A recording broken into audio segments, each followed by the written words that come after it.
Hello everybody, welcome back to Tunes Reviews. Today I would like to talk to you all about 6 fragrances that I am wearing most often right now as of the last probably month and a half or so. A lot are some newer acquisitions that I'd had on my to buy list, my wish list for the better part of 6 months to a year.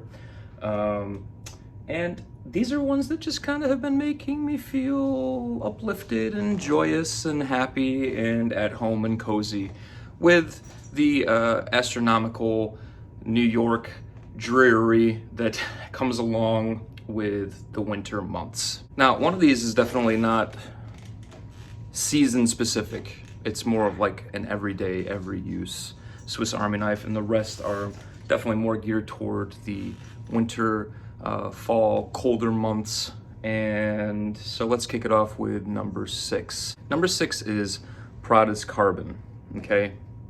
Now, we've heard a lot about Prada Carbon. It's been popping up quite a bit in the YouTube community, and for good reason. This is a really well done office casual Swiss Army knife of a fragrance that you can use all year long, 100% perfect for first impressions, for casual day use, for night use, dates, etc. You can pull this thing off anytime, any place, anywhere. The only thing that I will say is this fragrance may as well be called Prada Sauvage because it is very, very similar to Sauvage. I think that this is much less screechy, much less loud. It's definitely got the same DNA as Sauvage, you know, that kind of metallic, spicy, peppery, bergamot and ambroxan thing going on. But this is a really well done fragrance. It's got some creaminess in the base that Sauvage is lacking. And it's definitely something that I think turns heads in my use that I've been pulling off in the last probably 3 or so weeks since I've purchased this. This was a blind buy for me based off of a lot of my other favorite YouTubers like Ashton from Gen Sense, and some others that have really kind of put this thing on a pedestal. And I couldn't agree more with basically everything that they have said about this fragrance. It's really well done. The next fragrance that I also was a blind buy for me from about a month and a half or so back, just because the note lineup just looked so scrumptious, looked like something that would be kind of foolproof for me to pull the trigger on without even ever trying, is Sandal Sun by Hermetica. Sandal Sun is basically it's kind of like almost borderline powdery, creamy, suntan lotion and sandalwood and some gourmand elements in there. Really well done fragrance. It reminds me a whole lot of L'Artisan's Bois Farine, if you've ever tried that fragrance. It's got like a bit of a peanut butter vibe in that fragrance. It's kind of the same thing going on here, but much less potent, a lot more toned back, very much on the end of being more based around the sandalwood. And this fragrance is just happy. It's very happy.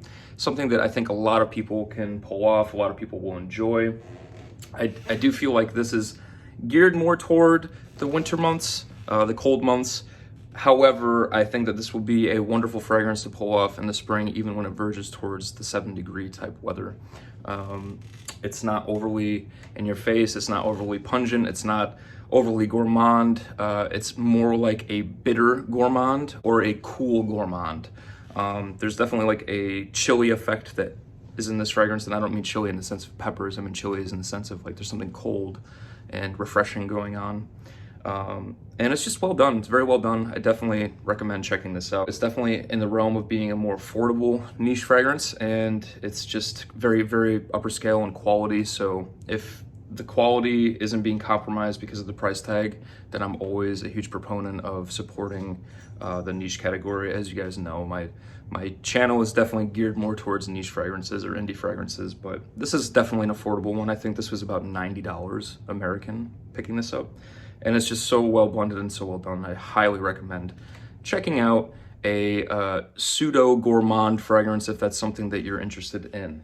Number 4 is an old favorite of mine. This is a fragrance that just makes me feel cozy and at home and very comfortable. It's comforting, and it reminds me of just those lazy days where you want to curl up with a nice book, with a blanket and some hot cocoa, or some video games and hot cocoa, or a movie or whatever, and get all those snuggles in, right? So that is Unforsaken by Kerosene. Now, Kerosene, for me, is one of my favorite houses. I know that there's a lot of people out there that aren't, they're vocally unsupportive when it comes to Kerosene, and I frankly don't understand how or why, because Kerosene, I've hardly come across anything that I dislike. I don't think there's a single thing that I dislike.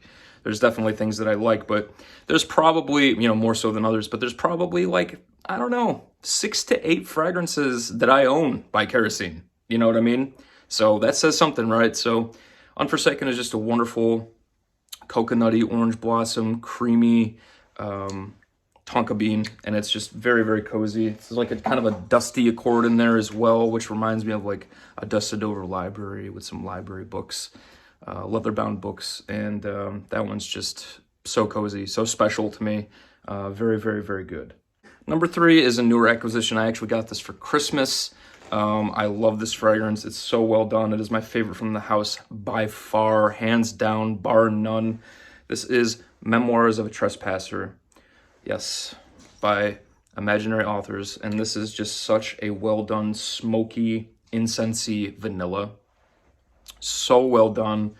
It's kind of loud at first, and then it just dries down to this really wonderful, creamy vanilla that's got some spice and some smoke going on, and it's just to freaking die for. If you're someone that can't really jump on board with Amouage Interlude Man or Le Labo Patchouli 24 because they're like too loud or too skanky or too dusty or too whatever, this is something that I think is kind of in the same realm, in the same category. There's some similarities that are kind of playing out throughout this fragrance that are in those other fragrances. For me, this is probably my second favorite from those 3 that I just had mentioned to you. You know, Amouage Interlude Man is a staple in my collection and always will be, but this is huge for me as a runner-up, because sometimes you don't want something that's just going to choke everybody out. Interlude, no matter how light you go on the sprayer, is pretty well something that can gas people out.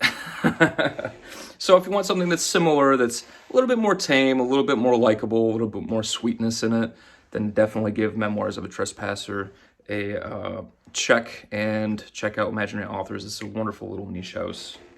Number 2 is something that I've been wanting for the better part of a year. It's one of my favorite niche houses. Yeah, I mean, these guys know what they're doing. This is just such a wonderful fragrance. It is something that I feel like represents, you know, its name represents exactly what it is, and it's just so freaking well done. And that is Patchouli by Profumum Roma. Yes, Profumum Roma has a few of my favorites. You know, they're Amber, Dolce Sinfondo, and Patchouli Excelso. Those are just 4 of my favorites, just to throw off for you guys. And patchouli is exactly what it says it is. It's a dusty, earthy, chocolatey, cakey patchouli, and it's so, so well done. It's very damp. It's very, very thick. It's in your face. But to be honest with you, even though this is incredibly potent and kind of polarizing in a way, I also feel like it's a great introductory for people that haven't tried patchouli. I think that if I was to recommend patchouli fragrances for those that have never tried, it would be Patchouli by Profumum Roma, maybe by Kilian Straight to Heaven, and most likely Coromandel by Chanel. Those would be the ones that I would say would be the go-tos for introductory to patchouli before you start getting into the really skanky, earthy, dirty patchoulis. But this is borderline verging in that realm. It's just, you know, there's some dustiness to it, and there's some chocolatiness to it, some gourmand-like elements that make it so it's a little bit more tame and a little bit more restrained. So Patchouli by Profumum Roma is number 2. I've been wearing this a ton, especially when the weather is like below 30 degrees here, which has been a lot. And, you know, the snowstorms and everything we've been getting, and been wonderful and rocking this when it's really super bitter cold out. And number one is a fragrance that I've wanted since I smelt it. Literally, it was love at first sniff. I had to get this thing. It took me probably about 5 or 6 months now since I finally picked it up. But this is a contender for probably being top 20, top 30 realm for me. I think this knocked by Killian Straight to Heaven off of its pedestal. This is not a Killian fragrance, but it's in the same category of Straight to Heaven. And that is Chris Collins' Dan Sauvage.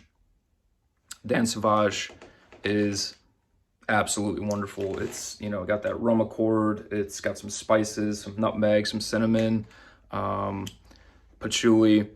And it's essentially, if you were to take Straight to Heaven, but make it a little bit more clean, a little bit more elegant, and a little bit more potent. This thing lasts a lot longer than Straight to Heaven does. So that being said, it's a winner in my book, because Straight to Heaven is like magical, ethereal, love potion type stuff, and this stuff is just even better. So Chris Collins, Dan Sauvage. This is something that I feel like is definitely signature scent worthy. For all of you that may not have tried this yet, I highly, highly recommend it.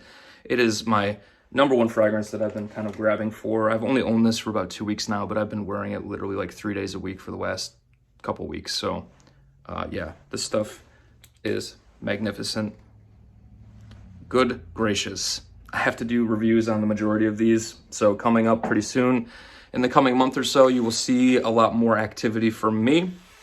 I will say that I will be making a pretty fun announcement within the week or so. And I cannot wait to be doing some more YouTube activity for you all. And I hope you're all doing well and keeping safe, keeping sane, happy, healthy, all those things. And this year's going to be okay. So I'll talk to you all soon. Thank you all so much.